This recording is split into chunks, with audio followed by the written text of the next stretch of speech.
Whoa! Hey there, it's Thursday. Do you have the time?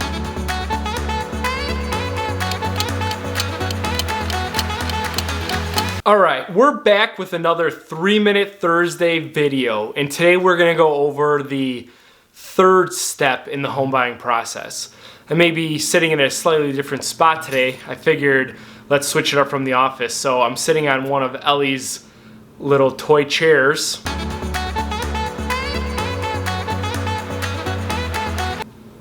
And this is one of her cars next to me. So, let's get into it.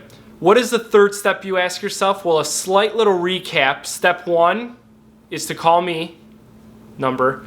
Step 2 is to speak with a loan officer who I can connect you with.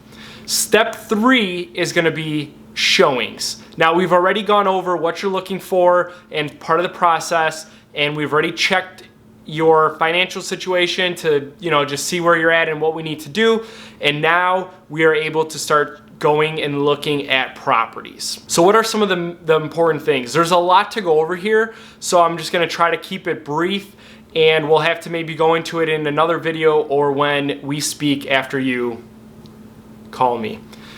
So, what we want to do for showings, the best thing for you to do is if there's any properties that you're interested in, you would let me know that. And I will do some digging and looking into, answer any initial questions you guys may have, and also see if there's any potential issues or some news that I need to share with you guys on those properties. The second would be for you to either use like a Google Maps or a Google Earth view just to see what's around the property and get an aerial and a visual. There might be something that's near the property, or it might not be as close to your work or family or friends or whatever else is important. It may not be close to you, or there may be something down the street or the block or just too close to the property you don't like. And if we can see that on Google Maps or Google Earth, that saves us some time of going out there and wasting your precious time, which I really do try to respect. So that is step 1 or 2. It's one of those steps. The next, I would say for you to maybe do a drive-by, either a drive-by of a neighborhood or an area that you're thinking about, or maybe it's not quite familiar, but you might want to see yourself living there. I would drive by and just see what's there, see what shops and things like that are around, see what the neighborhood feels like, because again, you may not like the feel of the area before we even go view a house. So why not do that? The next would be to actually set up a time to see the property. Now this is going to vary. There's going to be some that are going to be a little bit hot we need to get to right away, but what you want to do is tell me as much notice as you can. 24 to 40 hours is best. This way we can make sure that we can get a scheduled showing for that property.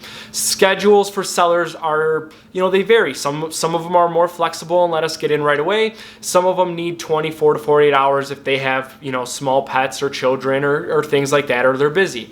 And 2, you want to make sure that I also have some availability, if I can say that word correctly, and your schedule aligned. So you want to let me know as much notice as you can so that we can get all the moving pieces of schedules together and get you into that property.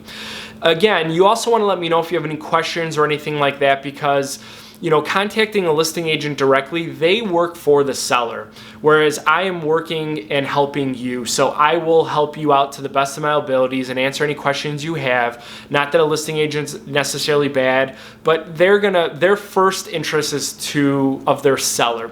So that's why any questions you have, you want to direct them to me, but we'll go over that in our first meeting. Now, when we're actually at the property, we're going to do a few things. There's a few first impressions you're going to have. One is going to be of the neighborhood.